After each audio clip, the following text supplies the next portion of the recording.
HPI is on the move. Drones. These aerial robots are replacing manned planes. They're revolutionizing warfare by allowing us to see and kill from half a world away. And they're making science fiction a reality. Now, with unprecedented access to drone scientists, engineers, and pilots. Master armed. Nova reveals the technologies that make drones so powerful and the breakthroughs that are leading us into the future. Will drones soon replace even the most sophisticated manned planes and become a part of our everyday lives? It started out as a toy for my dogs to chase. The worry is that we'll have 30,000 drones crisscrossing the sky, accumulating all this information. They generate opposition both overseas and at home. I speak out on behalf of the rule of law. Now, enter a new chapter in aviation history as Nova takes you inside the rise of the drones. 3, 2, 1.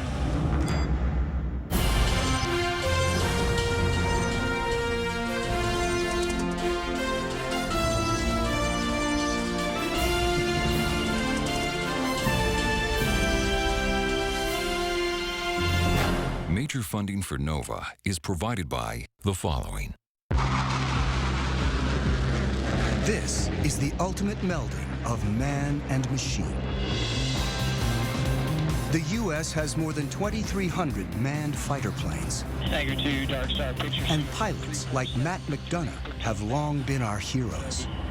The best fighter pilots that I've seen are the ones that can make a quick decision when things are happening very quickly. But a revolution is underway as manned planes are replaced by drones. Are we approaching a time when movies like The Terminator become our reality? Oh God, these machines are starting to take over. A time when machines fly, think, and even kill on their own. Drones are aerial robots that carry visual sensors, navigation systems, Target acquired. and sometimes even weapons.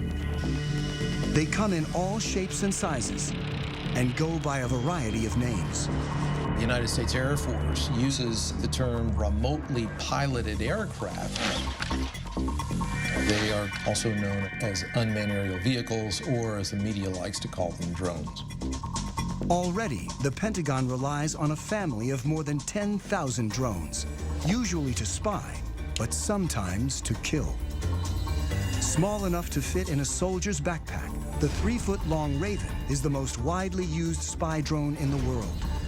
The stealthy Sentinel provided crucial intelligence in the raid to kill bin Laden. The killer Predator has flown thousands of missions since 2001.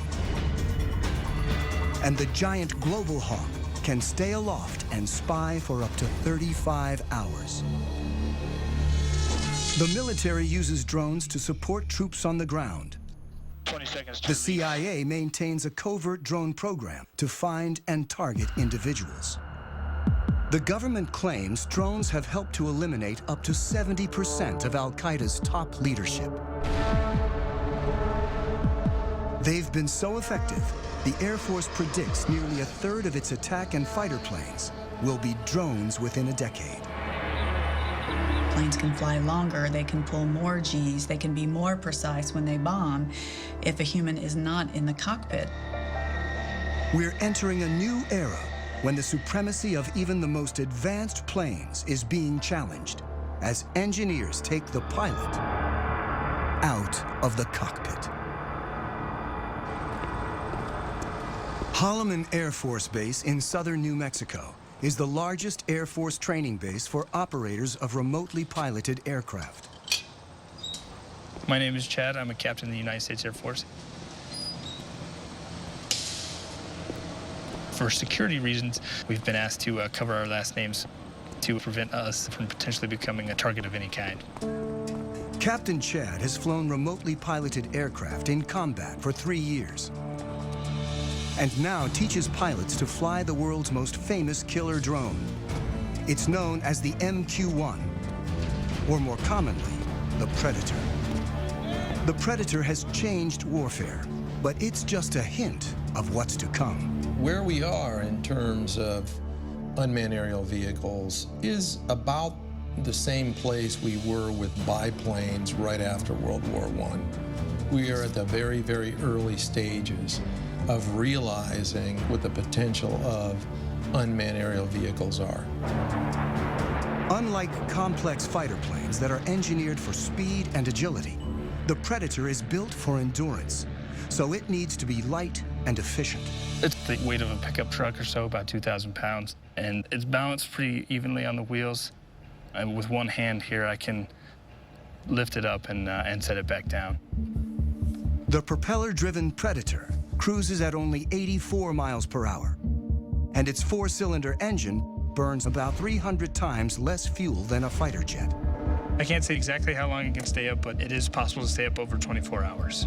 A typical fighter plane can only fly for about 2 hours without refueling, and short angled wings keep it fast and maneuverable. But the Predator hovers 5 miles up, often in uncontested airspace, and its long wings maximize lift.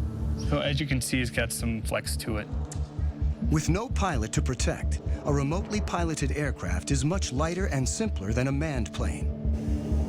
On a fighter, the pilot's support equipment and ejection system alone weigh as much as a Predator, which in place of a cockpit has a satellite control system. It's essentially the brains of the aircraft. It gives us the ability to communicate, control, keep link with the aircraft, and navigate it.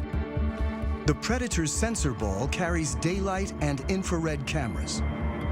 We can easily make out people from 5-6 miles away. The sensor ball also guides the Predator's 2 Hellfire missiles.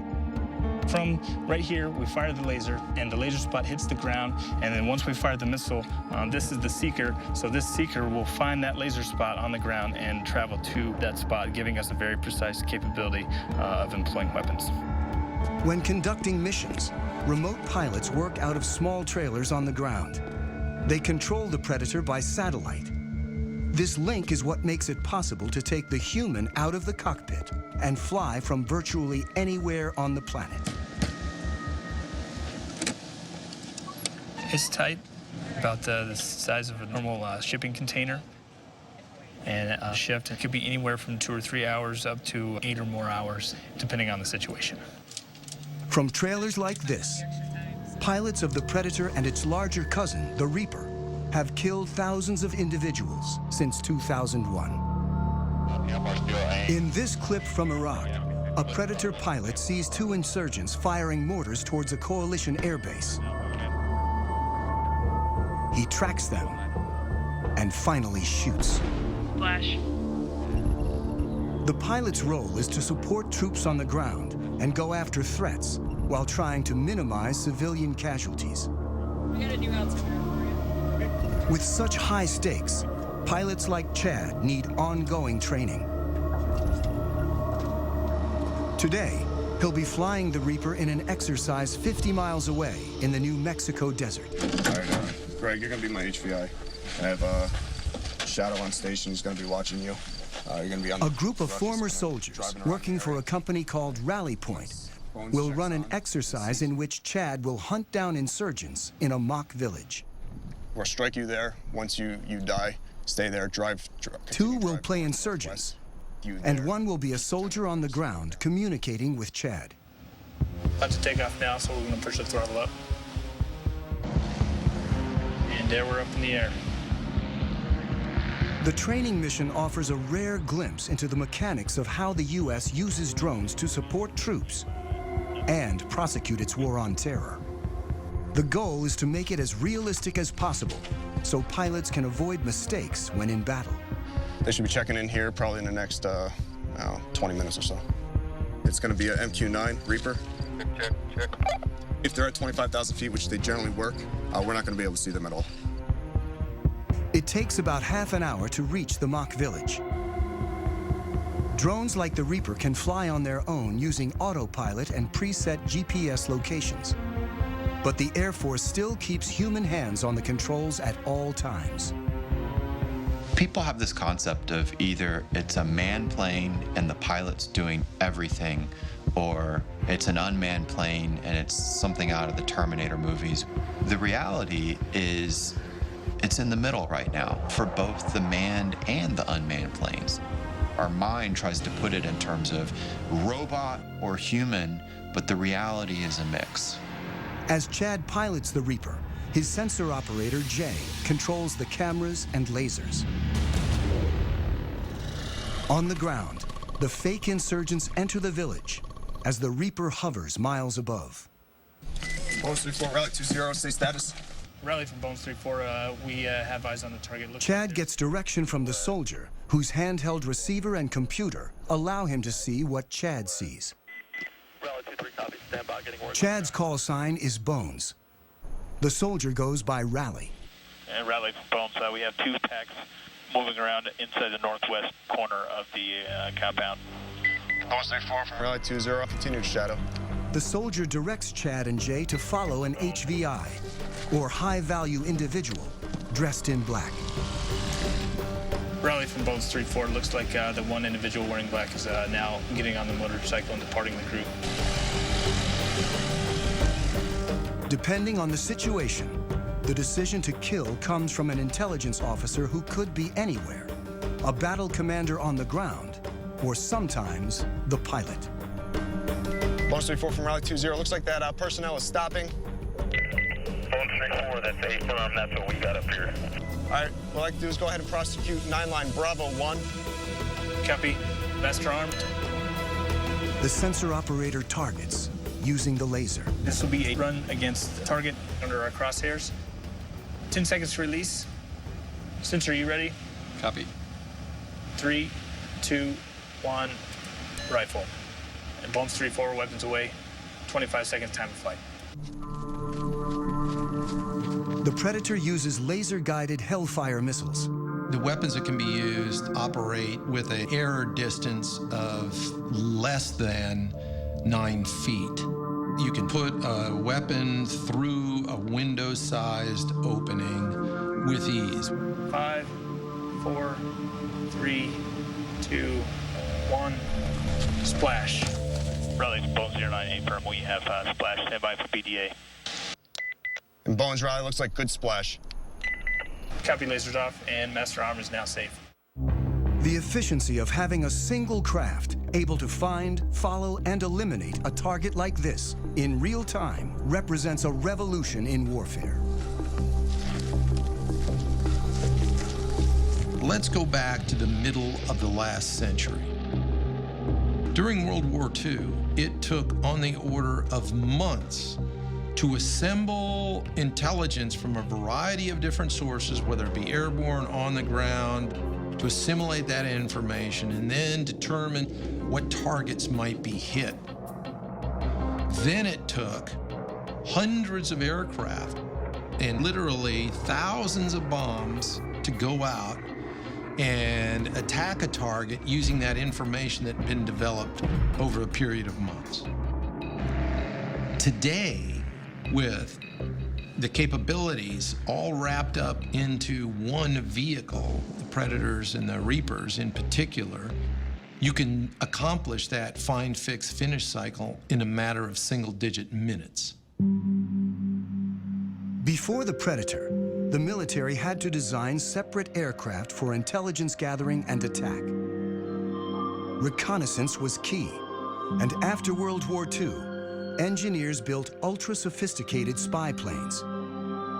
They went faster and higher than ever before to make sure the pilots and the information they gathered didn't fall into enemy hands. The SR-71 was triple sonic. In other words, it go over Mach 3. Max recorded altitude was 85,200 some feet. And there are several of us that have gone higher than that. Pilot Tony Bavacqua is one of a select group of men to fly the SR-71, a titanium spy plane built during the height of the Cold War that could take photos of the ground with 12-inch resolution from 90,000 feet. Literally faster than a rifle bullet. Even missiles were too slow to catch it. I was the first person in the SR-71 get shot at, and it was over Hanoi. You got an airplane that's going 2,300 miles an hour, and it's very, very difficult to even come close. They figure that the missile exploded about a mile below me, and we're in and out of there in no time. Thank God. The cost of such speed was that the SR-71 needed to be refueled every 2 hours. But there was a slower alternative called the U-2. Bavakwa is one of only 12 pilots to have flown both operationally. I was very proud of being a U-2 pilot because of what we have done and what we're still doing. It's just a magnificent platform, does excellent reconnaissance. Still widely used today, nearly 60 years after its introduction, pilot endurance limits U-2 flight time to 12 hours. It's pretty demanding on their bodies. They have to wear a special high-altitude suit for it, and then it whites them out for a good couple of days. It fatigues them quite a bit to go that high. Manned spy planes are not only limited by human endurance, they also bring the risk of pilot loss. In 1960, Bavakwa's friend, Francis Gary Powers, was shot down while flying a U-2 over the Soviet Union. It was a propaganda field day for the Russians. Powers' cover story was that he was on a meteorological flight. Frank Powers tried to say it was a weather flight, but there's miles of film. And so it was easy to discern what he was doing. Khrushchev denounced the United States with every epithet in his vocabulary. He summarily rejected all attempts of the West at reconciliation. Powers was imprisoned in Russia for more than 2 years, creating a major international incident and clearly demonstrating the need for unmanned spy planes. It was a development from the pilotless aircraft principle. Guidance was by radio from an accompanying aircraft. After reaching altitude... As early as World War II, once at altitude, airplanes could be controlled by radio signals after the pilot bailed out. But for decades afterwards, before GPS, drones were limited by primitive autopilots and navigation systems. In the 60s and 70s, drones crashed constantly, including the most advanced unmanned aerial vehicle, or UAV, the Aquila drone, that averaged a crash every 20 hours. It was a small propeller drone that would fly over the battlefield and gather information and beam it back to you. The problem is, back in the 70s, the technology wasn't ready yet. It was a $1 billion program by the time they got just a couple prototypes. I was frustrated that the U.S. could not make UAVs really work. Abe Karam is the father of the Predator. This is one of 2 small UAVs built in my garage between 1980 and 1983. I was borrowing $18,000 a year from family. That's all we had. Everything was built with the lowest possible technology. We were trying to show that if you design the best you can, then you are going to get performance by design. On his first prototype, the Albatross, Karam placed the engine and propeller in the rear so they wouldn't interfere with the delicate sensors up front. And the inverted tail is also still visible on its famous descendant. Down-deflected tails are there to protect the prop, so when it tilts back, it's hitting the skids and not hitting the propeller. An ex-fighter jet engineer, today Karam designs and builds planes at his company in California. In the 70s, when he started working on drones, he realized that without a pilot in the seat, a whole new world of design possibilities opened up. Other unmanned aerial vehicles of the time were still too closely modeled on manned aircraft. I said, I don't like what I see. I'm not going to take the engine, and I'm not taking the prop, I'm not taking the landing gear, I'm not taking the computer. Karam believed that efficiency and lightness were the key to creating an affordable, high-endurance UAV. So first, he gave his craft long wings to prioritize lift over speed. When you want to be efficient, you want to be like the soaring birds, very long span wings. The Albatross is